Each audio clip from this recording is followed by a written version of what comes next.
Max hospital Patparganj ने अलीगढ़ में urology एवं किडनी ट्रांसप्लांट ओपीडी शुरू की। ये ओपीडी हर महीने के तीसरी शनिवार को सुबह 11 बजे से 1 बजे कुमार नर्सिंग होम में संचालित होगी।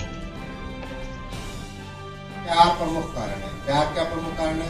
सबसे पहला कारण अवेयरनेस ही नहीं है, लोगों को पता ही नहीं है कैसे करना है, कैसे फॉलो अप करना है, क्या करना है। उसके बाद शॉर्टेज ऑफ डोनर है, अगर किसी को पता है तो उसको डोनर नहीं मिलता। डोनर्स की बड़ी समस्या है हमारे यहाँ पे। जितना विदेश में ट्रांसप्लांट होता है उसका 90% कैटेगरिक डोनर होता है। उनके यहाँ इतना रोबस्ट सिस्टम है, इतना सिस्टमाइज्ड है कि किसी का भी एक्सीडेंट हुआ उसको अपने आप सेंटर पे जाएगा, अपने आप आईसीयू में आएगा, अपने आप उसके पहले से ही प्लेस्ड रहते हैं उसके ऑर्गन्स। वो पहले ही अपनी प्रतिक्रिया प्लेस ले चुका होता है कि भाई मैं अगर ऐसे एक्सपायर होता हूँ तो मेरे अंग दूसरे को दे दिए जाए। अपने आप सारा सिस्टम बना हुआ है। 90% of all the European countries and American countries, जो नॉर्थ अमेरिका की बात कर रहे हैं, उनके 90% ऑर्गन ट्रांसप्लांट आते हैं कैटेगरिक डोनर से। जो आदमी मर गया, जो आदमी एक्सीडेंटली या जिसके अंग ठीक है, खराब नहीं हुए, लेकिन वो असमय मृत्यु के कारण जा रहा है, उसके वो अंग लेते हैं। हमारे यहाँ पे 90% लाइव डोनर है। हमारे यहाँ हम डिजीज डोनर को तो हार्वेस्ट ही नहीं कर पाते। पहली बात, वो जब तक अस्पताल नहीं पहुंचता, अस्पताल पहुंचता है तब तक ऑलरेडी सेप्सिस में है या ऑलरेडी गुर्दा काम करना बंद कर चुका है। अगर सही टाइम पे पहुंच भी गया कोई तो बहुत वेल टू डू रहता है, उसके परिवार वाले मना कर देते, ना जी हमें नहीं देना, हमारे लड़के को स्वर्ग नहीं मिलेगा, ये नहीं मिलेगा। उसका दूसरा एस्पेक्ट आप ये समझिए कि कम से कम वो तो जा रहा है आपका, लेकिन उसका कुछ पार्ट तो जिंदा रहेगा। अगर उसका हार्ट, उसका लीवर, उसका किडनी दूसरे के शरीर में जिंदा रह रहा है तो at least some part of that is still living in this world. आप कम से कम यही फील कर सकते हैं। मतलब आपका मतलब है कि ये अवेयरनेस की बात है, सभी लोगों के लिए मेरा है, ये समाज के लिए संबोधन है। अब देखिए, सबसे ज्यादा एक्सीडेंटल डेथ्स कौन सी कंट्री में होती है पूरे वर्ल्ड में? इंडिया में। और सबसे कम ऑर्गन डोनेशन कहाँ होता है? हमारे यहाँ। क्यों? Because we are lacking the system. Live donor की क्या प्रॉब्लम है? लाइव डोनर की प्रॉब्लम है कि लोगों को लगता है मेरा गुर्दा दे दूंगा, मैं तो खराब हो गया, फिर मैं काम नहीं कर पाऊंगा, मैं ड्यूटी नहीं कर पाऊंगा। ऐसा नहीं है। बहुत ही मेटिकुलस, गंभीर रूप से जांच की जाती है हर डोनर की। अगर उसमें जरा भी हमें ये कोई भी क्राइटेरिया में ये लग जाता है कि आगे चल के इसको अपने जीवन में कोई प्रॉब्लम आ सकती है गुर्दा देने से, तो वो डोनर रिजेक्ट कर देता है, उसको गुर्दा हम नहीं निकालते। जब पूरी तरह आश्वस्त होती है हमारी टीम, एक डॉक्टर नहीं होता, हमारे 8-10 डॉक्टर्स की टीम होती है, जब पूरी टीम आश्वस्त होती है this donor is absolutely safe, ये गुर्दा देने के बाद भी इनका जीवन आगे बिल्कुल सही चलेगा, तभी उनका गुर्दा लिया जाए। और इसमें भी डरने की बात नहीं, बट ये बात भी लोगों को पता नहीं है। तीसरा जो इसमें मेजर प्रॉब्लम है सप्लाई एंड गैप जो है, सप्लाई एंड डिमांड में, वो है कि lack of the facilities and centres. Transplant centre ही नहीं है आपके अलीगढ़ में, कहाँ अच्छे बड़े शहरों तक में नहीं है। जब तक ट्रेनिंग नहीं होगी, जब तक इंफ्रास्ट्रक्चर नहीं होगा, तब तक सेंटर नहीं बन सकते। खैर वो एक अलग पॉलिटिकल लेवल पे बात करने की बात है, उसमें आम जनता तो ज्यादा कुछ कर नहीं सकती, but that is a factor. इन सभी कारणों से, इन चारों कारणों से हमारे यहाँ बहुत ही बड़ा गैप है। जितने अब ये जो बाकी आप देखिए 12 लाख में से समझिए कि एलिजिबल पेशेंट 10 लाख थे जिनको ट्रांसप्लांट होना चाहिए, लेकिन हुआ है 5800। बाकी के लोगों को क्या हुआ? बाकी के लोग बेचारे कुछ दिन डायलिसिस कराते हैं, किसी को इन्फेक्शन होता है, ultimately they die in lack of surgery, in lack of kidney transplant, in lack of donor, in lack of kidney. अब ये बढ़ रहा है आगे आगे, क्योंकि पूरे जो विश्व का अगर डाटा देखें तो हमारे भारतवर्ष में सबसे ज्यादा तेजी से बढ़ रहा है डायबिटीज और हाइपरटेंशन, बीपी और शुगर। क्या कारण है इसका? मैं थोड़ा सा 2 मिनट आपका लूंगा। इसका कारण है कि हम खाना तो चाहते हैं वेस्टर्न, पीना चाहते हैं वेस्टर्न पूरे इंडिया में। We want to follow a western lifestyle। हमारी लाइफस्टाइल ये थोड़ी थी कि हम रात 10 बजे खाना खाएं, हम तो 6-7 बजे खाना खा के सो जाते थे सब लोग। हमारे जीन्स भी वैसे, हम बने भी वैसे ही हैं। They are following our now अभी आप यूरोप जाइए, मैं अभी वहाँ था 2 महीने के लिए यूएस, तो वो लोग अब 6-7 बजे खा के सो जाते हैं, सुबह जल्दी उठ के पहुँच जाते हैं। हम वो उनका फॉलो करने लगे। हमारे खाने में ये सब चीज़ों में नमक है। जितना नमक का कंटेंट बढ़ता जाएगा उतना आपका हाइपरटेंशन डिजीज का रिस्क बढ़ता है। अब हर चीज़ में नमक है। आप एक कोक पी लो, एक कोल्ड ड्रिंक आप पियेंगे, उसमें नमक और शुगर, उसके अलावा कुछ नहीं। प्रचुर मात्रा में जो भी टेस्ट आपको लग रहा है, जो भी चीज़ आपको टेस्टी लग रही है, समझ लीजिए 2 ही चीज़ों से आ रही, नमक और शुगर से। और ये दोनों चीज़ें, एक बीपी बढ़ाती है और एक डायबिटीज। एक्सरसाइज का प्रमाण कम होता जा रहा है, खाने पीने का और लाइफस्टाइल का प्रमाण चेंज होता जा रहा है। उनके लिए वो फिर भी ठीक है, क्योंकि उनका जीन्स उसी के लिए है, हमारे नहीं है। इसलिए youngest population of diabetes centre कहाँ है? इंडिया में। Youngest population of hypertension centre कहाँ है? इंडिया में। Youngest population of heart attack centre कहाँ है? इंडिया में। Youngest population of chronic kidney disease पूरे वर्ल्ड में सबसे ज्यादा हमारे। अब इन सब चीजों के लिए तो चलो एक अलग अवेयरनेस और उसके लिए कर सकते हैं, लेकिन इन सब चीजों का एक थोड़ा ब्रिज कम करने के लिए हमारी कोशिश है कि अब जैसे हर सैटरडे मैं विभिन्न 4 शहरों में जाता हूं, तो 3rd सैटरडे आपके शहर में हम ओपीडी करेंगे, अवेयरनेस भी करेंगे और भी जिस भी प्रकार की सेवा होगी वो देंगे। मेन फोकस हमारा किडनी ट्रांसप्लांट है। नेक्स्ट है all kind of kidney, ureter, bladder, prostate, जिसको हिंदी में मसाना, गदूद, गुर्दा, पेशाब की नली, इन सब के जितने कैंसर हैं, उनकी जो लेटेस्ट पद्धति है उसके इलाज के लिए रोबोटिक सर्जरी या और किसी भी प्रकार की जो भी ज़रूरत है वो सब हमारे पास अवेलेबल है। और उसके लिए भी हर 3rd सैटरडे को यहाँ पे मैं अवेलेबल हूँ। इसके अलावा पीडियाट्रिक यूरोलॉजी, जो बच्चों के किसी के जैसे टेस्टिस नीचे नहीं है, डिसेंडेड टेस्टिस है, किसी के हाइपोस्पीडियास है, कटे जैसे जो पेशाब का रास्ता वो ठीक नहीं है, या किसी को बार बार यूरिनरी इन्फेक्शन होता है, किसी को पोस्टीरियर वाल्व है। Lot of paediatric problems are going unnoticed. वो जब तक लास्ट स्टेज में फिर पूरा कॉम्प्लिकेट हो जाते तब फिर वो समझ में आती है। तो वो these are 3 main focus areas of my visit. Otherwise general urology और जो स्टोन और प्रोस्टेट वो सब के लिए तो कभी भी आ ही सकते हैं, कोई इशू नहीं। But these 3 main areas which will be focusing on and will try to help those who are coming. आप जो भी क्वेश्चन पूछना चाहें वो आप पूछ सकते हैं। बहुत ही बढ़िया और बिल्कुल उचित सवाल आपने पूछा। गुर्दे की जो किडनी ट्रांसप्लांट की अगर बात करें, बाकी चीजों के सिम्टम्स तो पता चल जाते हैं। जैसे पेशाब की थैली में कैंसर हुआ, ब्लैडर में कैंसर हुआ, तो पेशाब में खून आता है। That is very frightening symptom. पेशाब में खून आ जाए, वो आदमी रुकेगा नहीं घर, तुरंत पहुंच जाएगा अस्पताल। उसके लिए ज्यादा अवेयरनेस की जरूरत है, तो पता ही चल जाना है, भागेगा बिल्कुल मरीज।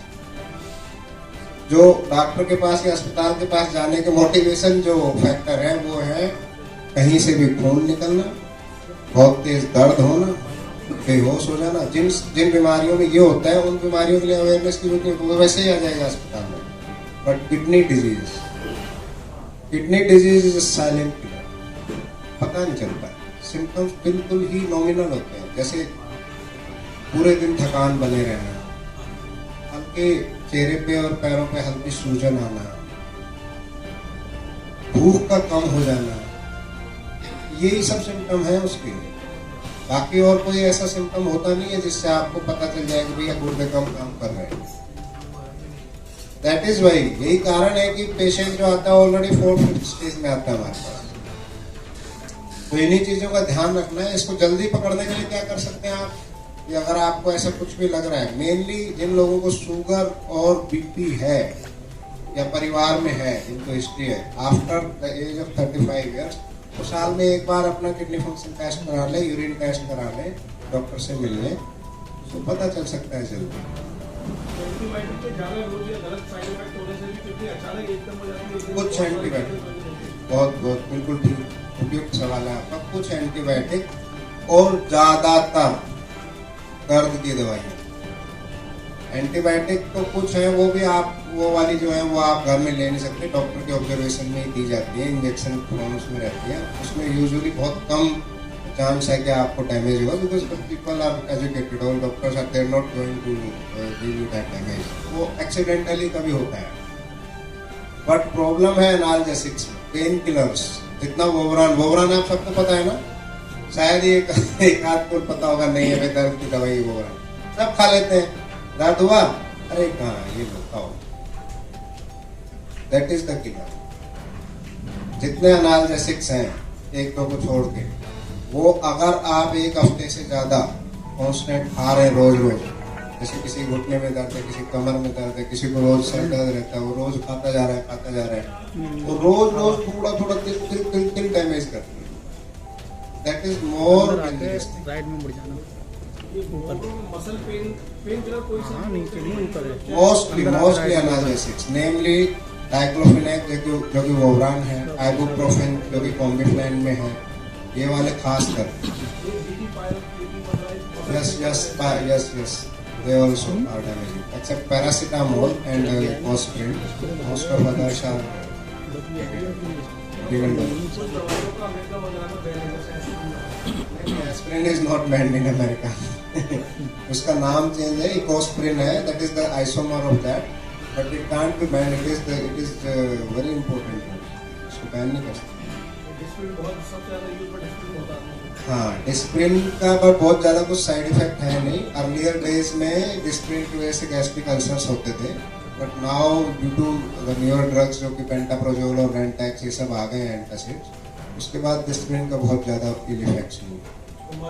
और किडनी पे तो नहीं है। किसी को सिम्टम्स दिखते हैं तो उसे सबसे पहले अपना प्रोफेशनली क्या करना चाहिए अपनी लाइफ में? देखिए, जिसको भी सिम्टम्स दिख रहे हैं या नहीं दिख रहे हैं, मेरा कहना सबसे पहले ये है कि अपनी लाइफस्टाइल ठीक करें।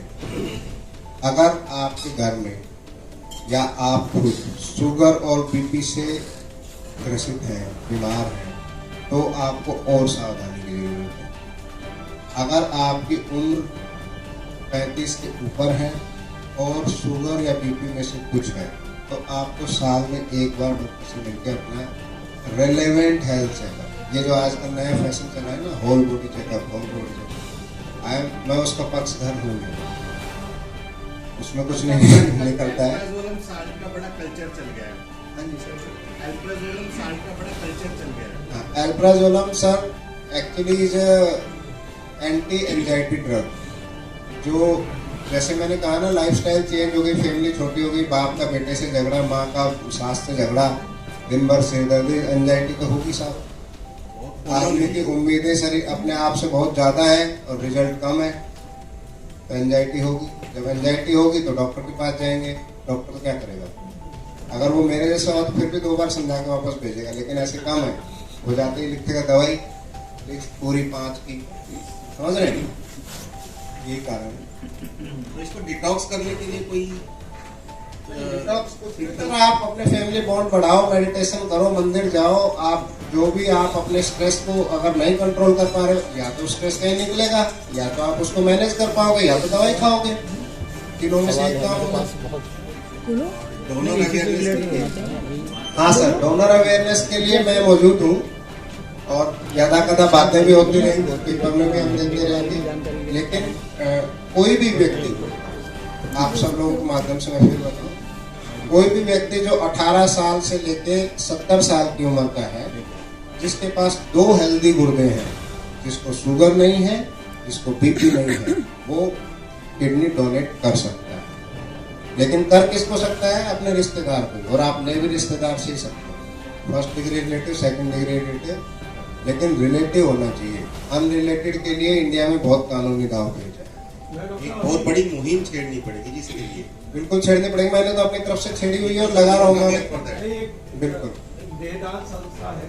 हाँ बिल्कुल, दधीची देहदान संस्था है। There are not many others, I can provide you all the details. मैंने एक पॉइंट उन्हें रखा था, असल नोट में जितने भी लोग हैं सब टच वाली मैंने ये बोला था कि अगर डॉक्टर्स वगैरह जो भी आप कैंपेनिंग में बुलाते हैं और आपकी संस्था नहीं तो डॉक्टर ये प्रोवाइड कर दे, कभी आप अगर देदान करते हैं तो हर साल आपका बॉडी चेकअप जो भी समस्या आएगी हम फ्री में जांच करके बताएंगे। नहीं, for that we need a very large organisation and that can be started, कोई बड़ी बात नहीं है। अब उससे आदमी को एक ये लगेगा कि मेरा एक इंश्योर हो गया है, तो मेरे पास बहुत सारी डॉक्टर की टीम है और मैं अपनी बॉडी को दान कर नहीं, बिल्कुल बिल्कुल बिल्कुल उचित है आपकी बात। इसके बारे में बात की जा सकती है, बड़े लेवल पे भी हम रखेंगे और कोशिश करेंगे कि आगे हो, बट इसके लिए बड़ी ऑर्गेनाइजेशन चाहिए होती है। जैसे कोई बड़ी पैथ लैब चाहिए या कोई जो इसकी जिम्मेदारी ले सके, तो उनसे कांटेक्ट करेंगे, बात करेंगे। अब वैसे इस बार बात होती है कि जरूर उठाएंगे। डॉक्टर साहब, दवाओं से किडनी ठीक हो सकती है या फिर ट्रांसप्लांट ही इलाज है उसका? मैं आपको बताता हूँ, किडनी में दो प्रकार के मोटा मोटा बीमारी होती है। एक होती है अक्यूट किडनी इंजरी, एक होती है क्रॉनिक किडनी डिजीज, CKD। ठीक है। अक्यूट किडनी इंजरी जैसे कि आपके गुर्दे में पत्थरी फंस गई, दोनों में आपकी किडनी इंजरी हो गई, या आपको सेप्सिस हुआ, बुखार हुआ, किडनी में इन्फेक्शन हुआ, पस पड़ा, आपको किडनी इंजरी हो गई। यानी जिन जैसे किडनी में इटसेल्फ अपनी कोई बीमारी नहीं है, शरीर की हर बीमारी भी किडनी को इफेक्ट करती है, और वो बीमारी अगर ट्रीट हो जाती है तो अक्यूट किडनी इंजरी रिजोल्व हो जाती है, वो ठीक हो जाती है। उसके लिए आगे ना ट्रांसप्लांट की जरूरत है ना किसी चीज। लेकिन जो क्रॉनिक किडनी डिजीज, जो तिल के मरने वाली, जैसे मैंने बताया शुगर और BP वाला, या तो बहुत सारे कारण होते हैं, स्टाइलीज होते हैं, there are not many other factors, not many kind of glomerulonephritis आते हैं। तो उन वाली बीमारियों में फंक्शन रिटर्न नहीं होता, आप कितनी भी दवाई खाएं। और main M in those CKD में हमारा एम होता है कि उसको प्रोग्रेस ना करें, to halt the progress of the CKD, कि अभी उसका गुर्दा जो है जितना बचा है उतना काम करता रहे, जो मर गया वो तो वापस आ नहीं सकता। उसमें अगर वो स्टेज 5 में चला गया तो CKD में स्टेज 5 से स्टेज 3 में या 2 में नहीं आता कभी, फिर वो 5 में रहेगा। फिर उसको या तो ट्रांसप्लांट कराना है या तो डायलिसिस कराना है, दवाई से ठीक हो जाए। तो अक्यूट किडनी डिजीज है जो किसी और बीमारी की वजह से किडनी पे इफेक्ट पड़ गया, वो सब ठीक है। ये RO वाटर का क्या कोई इफेक्ट है कि क्या अब तक सालों से लोग पीते आ रहे हैं? हमारे कई लोग कहते हैं एल्कलाइन पियो। नहीं, देखिए ऐसा है, इसमें RO वाटर हो या कोई भी नेचुरल वाटर हो या गढ़े का वाटर हो, सारे ही अच्छे हैं। ऐसा किसी का कोई, जो स्टडीज है वो वाटर कितना पी रहे हो, कब कब पी रहे हो, ये ज्यादा इम्पोर्टेंट है, रादर कि आप कौन सा पी रहे हो। आप सुबह उठ के 4 लीटर पानी पी लो और दिन भर ना पियो, बिल्कुल ही अपने आप को डैमेज कर रहे हो, उसका कोई फायदा नहीं। आपको अपने आप को ओवर द डे हाइड्रेटेड रखना है, डिहाइड्रेशन नहीं होने देना है, एक साथ ओवर हाइड्रेशन नहीं करना है। यानी कि हर घंटे 1.5 घंटे में आप 1 गिलास पानी पी लें, 2 घंटे में 1 गिलास पानी पी लें। अगर वर्कआउट कर रहे हैं तो 2 गिलास पी लें, 3 गिलास पी लें। यानी वर्कआउट का मतलब आपका पसीना अगर निकल रहा है, if you are losing water in your breath, जैसे सांस में आपका, जब भी आप सांस लेते हैं तो कुछ अमाउंट पानी लॉस होता है। तो अगर कोई भाग रहा है, रनिंग कर रहा है या धूप में काम कर रहा है तो उसका एक्सेसिव लॉस होता है, तो उसको तो वो 4 लीटर भी पी ले, 5 लीटर भी पी ले। लेकिन अगर आप आराम से बैठे हैं तो एक साथ बहुत ज्यादा पीने की जरूरत नहीं, ओवर द डे, पूरे दिन में पीने की जरूरत है, और वो थोड़ा थोड़ा करके पीने, ताकि आप पूरे दिन हाइड्रेटेड हो।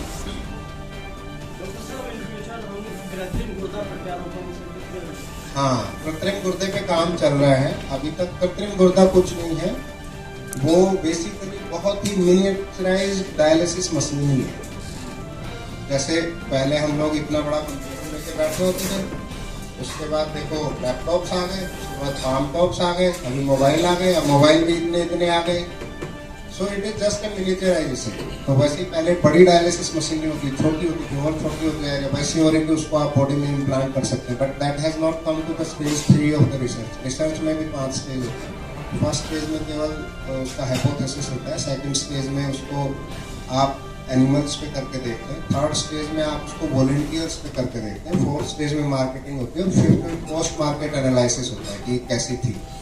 बट वो भी अभी तक आपकी स्टेज 3 में आई नहीं है, स्टेज 2 में है, एनिमल्स पे चल रहा है। सर एक सवाल मैं एसपी न्यूज़ से हूँ। अभी सर मैं इसमें पढ़ रहा हूँ, बार सर इसको समझने की कोशिश कर रहा हूँ।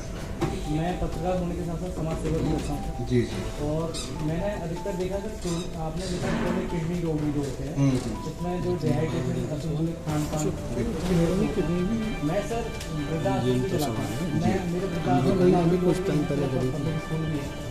मैंने वृद्धाश्रम में ऐसे व्यक्ति देखे जो इन चीज़ों को कभी दूर दूर तक उनके भविष्य में है ही नहीं, उनके पास में भी नहीं था, और वो लेकिन उनको भी इस प्रकार की समस्या है, तो उसकी सर।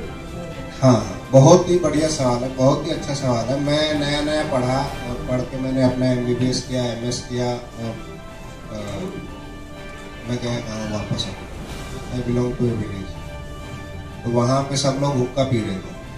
तो मैंने इतनी कोशिश की है, मतलब हर आदमी का वो रहता है ना, मुझे लगा कि नहीं, मुझे नहीं रोकना चाहिए कि आप। तो उन्होंने जो मेरी धज्जियाँ उड़ाई, मेरा दादा 90 साल तक किया, उसको कुछ नहीं हुआ, but that does not mean कि आपको नहीं होगा। जो आप बात बता रहे हैं, हम बात करते हैं रिलेटिव रिस्क की। यहाँ पे हम बात एब्सोल्युटली नहीं कर रहे भैया जो आदमी को शुगर है उसका गुर्दा खराब होगा ही, या जो आदमी की लाइफस्टाइल ठीक नहीं, जो पानी नहीं पी रहा उसको पथरी बनेगी ही, ऐसा नहीं है। नहीं भी बन सकते भाई, वो उसकी किस्मत है। बट हम रिस्क की बात करते हैं, जो साइंस है। देखिए मॉडर्न साइंस क्या है, मॉडर्न साइंस किसी परमात्मा के दूत ने आके हमको नहीं बताया कि ऐसा होगा वैसा होगा। जो ऑब्जर्वेशन हुई है, जो स्टडीज हुई है, जैसे आपने 100 आदमी लिए जो कि पूरे दिन अच्छे से हाइड्रेटेड थे, बहुत अच्छी लाइफस्टाइल थी, स्मोकिंग नहीं करते थे, और 100 आदमी लिए जो दिन भर उल्टे थे, मतलब एक रिस्क फैक्टर पकड़ते हैं। And then you are studying. तो ये जो 100 थे, इनमें से 10 ही लोगों को बीमारी हुई, ये जो 100 थे इनमें से 60 लोगों को बीमारी हुई, लेकिन 40 इसलिए बचे और 10 इसके भी बीमार हुए। तो we are talking of the risk. ऐसा एब्सोल्युटली नहीं कह सकते। जैसे हमारे पास पेशेंट आए, हमने उनकी पथरी निकाल दी, वो कह रहे हैं साहब अब बताओ आगे ना हो, इसके लिए क्या करें। हम उनको 5-7 एजुकेशन की पॉइंट्स बताते हैं, लेकिन इसका मतलब ये नहीं कि अगर ये आप फॉलो करेंगे तो आगे नहीं होगी। It is only for prevention. जैसे मैं अपनी किडनी को, जैसे आपने बताया रिलेटिव को दे सकते हैं, मैं अभी डोनेट करना चाहता हूँ। हाँ, स्वास्थ्य में मेरा कोई प्रॉब्लम नहीं। हाँ, अभी इंडिया में आप डोनेट करने के लिए कोर्ट के थ्रू जाना पड़ेगा, क्योंकि इंडिया में अभी ब्लड डोनेशन तो एनोनिमस कर सकते हैं, ऑर्गन डोनेशन नहीं कर सकते, प्लेज कर सकते हैं। आप प्लेज कर दो कि जब आप की अगर डेथ होती है, कुछ होता है, लेकिन बहुत सारे कनाडा में मैं था वहाँ, तो वहाँ पे आप जाके अपना गुर्दा दे के आ सकते हो, किसी को भी, लाइव डोनर भी। लेकिन हमारे इंडिया में अभी इस तरीके से नहीं है। इस तरीके से करने के लिए आपको बहुत, क्योंकि अभी हमारे यहाँ वो कानून है नहीं कि आप कोई भी जाके किसी भी अनजान आदमी का भला करने के लिए अपना ऑर्गन डोनेट करके आए। यस, प्रथम अगर ये चीज आपके पास भी अगर कोई बोलेगा आपको रिलेट, तो ये चीज आप करेंगे। हाँ, very unfortunately you have touched a very sensitive point. I have lost my mother-in-law. मेरी सास पिछले साल ही CKD से एक्सपायर हुई है, मैं उनका गुर्दा ट्रांसप्लांट नहीं कर पाया। And I am myself is kidney transplant surgeon, रोज 1-2 गुर्दा करता हूँ। सर आप अपना करेंगे सर? हाँ, वही मैं मेरा ही बता रहा हूँ। मैं तो देता हूँ, तो दे सकता था ना मैं, but unfortunately she was not fit. मतलब वो, उनको और भी बहुत सारी बीमारियाँ थी, तो वो फिट ही नहीं हुई, बट दे सकते हैं। It depends on your emotional attachment. अभी सर थोड़ी देर पहले आपने बोला था परसेंटेज कितनी है डॉक्टरों की? डॉक्टरों की डॉक्टर अपना ट्रांसप्लांट करने के लिए अपनी किडनी डोनेट कर रहे हैं, उसकी परसेंटेज कितनी है? नहीं, डॉक्टर किसी को अपने गुर्दा नहीं देता, कोई परसेंटेज नहीं है। बात ये है कि अगर किसी डॉक्टर की फैमिली में कोई बीमार है, जैसे किसी की भाई, किसी का बहन, किसी का बेटा है, तो वो देते हैं, तो वो देते हैं। ये था ना कि इसमें एक और आपने बोला था कि जब डेथ हो जाती है, आपकी डेथ होगी या मेरी डेथ होगी, उसके बाद से हमारा कमिटमेंट ये पहले ही होगा कि हमारी ऑर्गन प्लेज कर सकते हैं। करेंगे, आप करेंगे सर? हाँ, डेफिनेटली, मैं तो कर चुका हूँ। हाँ, आप करेंगे, आप करने से आपका रजिस्ट्रेशन हो जाता है। उससे क्या है ना, देखिए, क्योंकि बाद में दांव पेच कम हो जाएंगे कानून में। जब आप आईसीयू, मान लो कुछ खुदा न खास्ता किसी को कुछ हो, लेकिन जब वो आईसीयू में चला जाता है, वो तो खुद तो बता नहीं सकता कुछ, फिर उसके चलो हमने, और उसके फादर, प्रोसीजर क्या होता है, हम जाते हैं, हम नहीं, मतलब पूरी जो टीम होती है आईसीयू की, वो जाती है, उनको समझाती है कि भाई ये आपका पेशेंट ऐसा हो गया है और नाउ ब्रेन डेड हो गया, मतलब कोमा में चला गया और बाहर आने के अब चांस नहीं है, क्योंकि ब्रेन डेड डिक्लेयर हो गया है, लेकिन हार्ट अभी चल रहा है, तो आप चाहें तो इनके ऑर्गन आप डोनेट कर सकते हैं। अब क्या है, उनको अगर 4 रिलेटिव है, उनमें से 2 को समझ में आ गई बात, कर सकते हैं, फिर 2 मना कर देंगे। लेकिन अगर आपने प्लान किए हुए हैं तो हर आदमी को पता है कि आप क्या चाहते थे, तो उससे बड़ा स्मूथ हो जाता है काम। वही वो सारी चीजें जब शुरू होंगी, जब हम खुद शुरू करेंगे कुछ।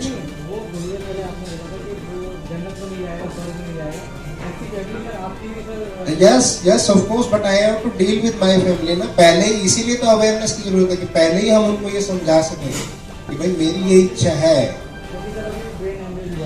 बहुत लोगों से I am dealing day in and day out with all this problems. Palm oil का भी कुछ फाइन चलता है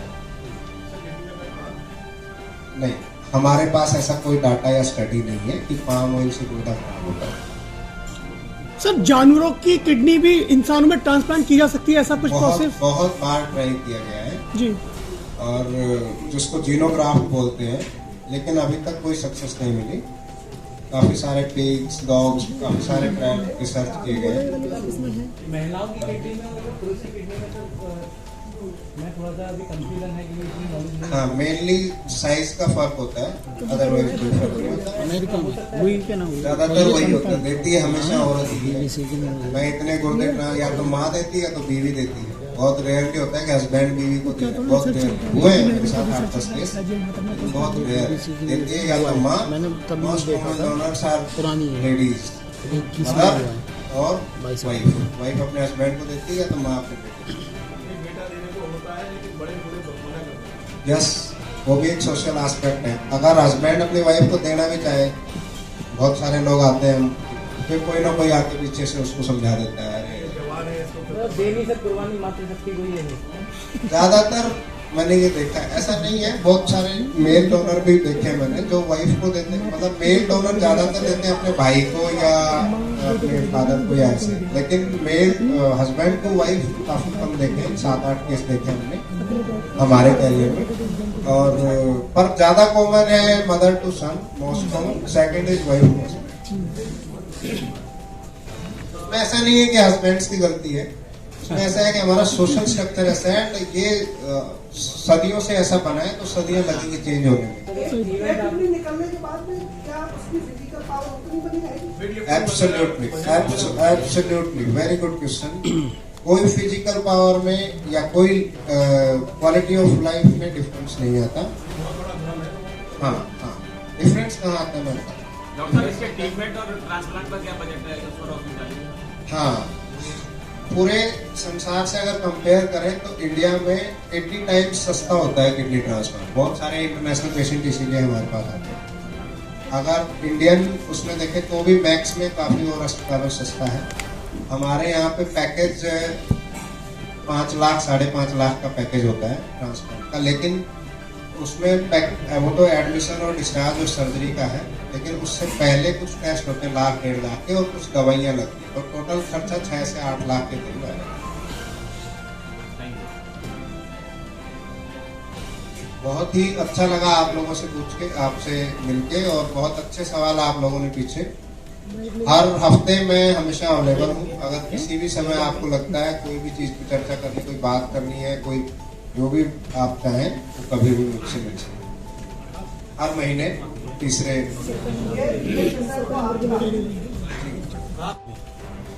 मैं, अगर कोई पेशेंट है उससे मिल सकता हूँ। अगर कोई डोनर है, उसको कोई अड़चन आ रही है, उनकी अड़चनें दूर कर सकता हूँ अपने ज्ञान से और अपने।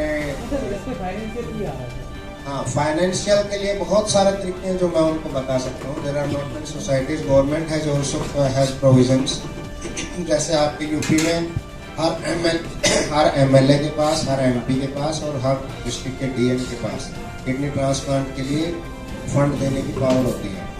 दे कैन गिव इट, वो डायरेक्ट अस्पताल के अकाउंट में आता है और पेशेंट का वहाँ काम हो जाता है। पूरा पैसा नहीं मिलता, लेकिन कुछ पैसा मिल जाता है, काफ़ी पैसा मिल जाता है, 3 लाख 2.5 लाख। ये भी तो देखने को मिला कि सर आप उससे कांटेक्ट करके डायरेक्ट गरीब की मदद करें, ये भी तो पॉसिबल है?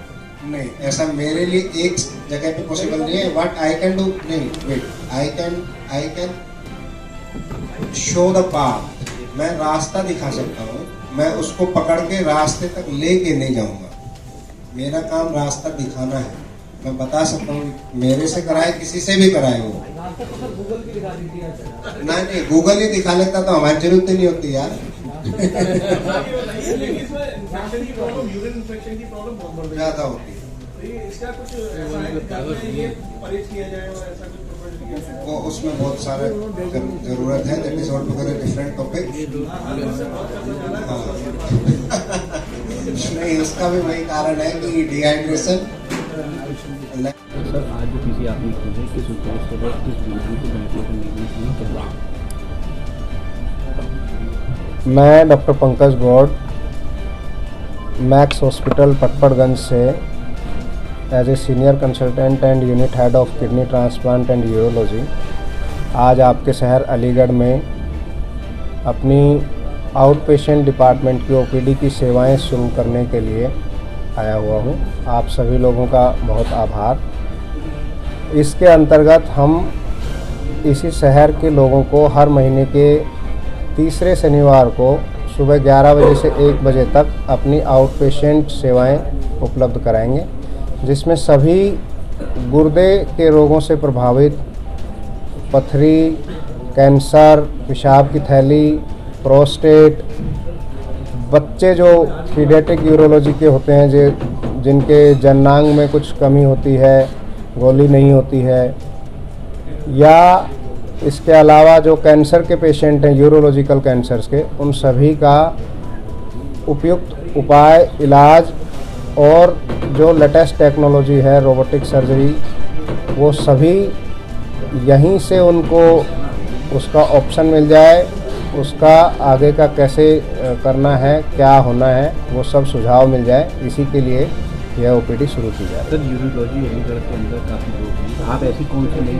टेक्निक लेकर आए हैं जो लोग आपकी तरफ आते हैं? जी, हमारा जो मेन फोकस है इसमें वो है किडनी ट्रांसप्लांट जो कि आपके शहर में एक अभी पूर्ण रूप से उपलब्ध नहीं है। दूसरा है पीडियाट्रिक यूरोलॉजी, जो कि बच्चों के यूरोलॉजिकल डिसऑर्डर्स हैं, उन पे हमारा फोकस रहेगा।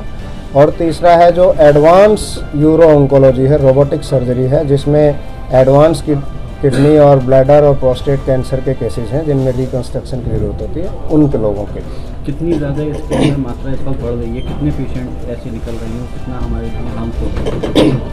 देखिए, अगर किडनी ट्रांसप्लांट की बात की जाए तो जिस प्रकार से शुगर और बीपी का पूरे भारतवर्ष में इंसिडेंस बढ़ रहा है, उसी के प्रोपोर्शनेटली क्रोनिक किडनी डिजीज जो सीकेडी है, किडनी की बीमारियां हैं, उनका भी प्रोपोर्शनेटली बढ़ रहा है।